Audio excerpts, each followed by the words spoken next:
And when we are willing to sit in the silence and surrender to that presence that transcends definition or description, then the alienated fragments of reality that have been caught in the various levels of ego reunite.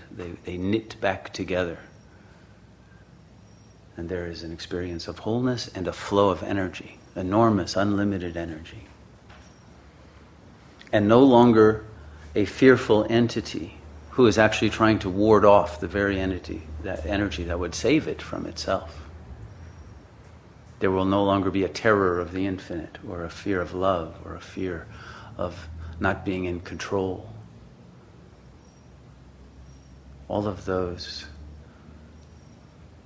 enemies within that keep one from the happiness one seeks will fall away naturally. So the act of meditation is very simple. It is simply returning to the essential awareness that we are prior to thought. That's simple. And then you'll discover that that awareness is not an emptiness in the normal sense of being empty of energy or life or of being, but in fact it is fullness.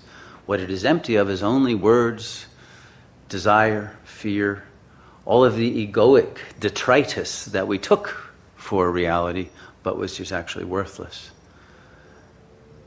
And that emptiness, once we empty out at the ego, becomes the fullness of divine being. In the beginning, because this fullness is intermittent, most people experience this once in a while during a good meditation, but most of the time not, in many meditations not. Therefore, we cannot identify with it in the beginning. It is not experienced as self, it is experienced as grace, as a downloading or a gift of the presence of God. And so when one is in that state of consciousness or that assemblage point, it is important to have reverence for God. At a higher state, that which is considered God, is considered other, will be realized as the self, that there is no duality between God and self. But we must begin by a surrender of what we think of as self that really isn't, to the infinite. And that is why religion is so important.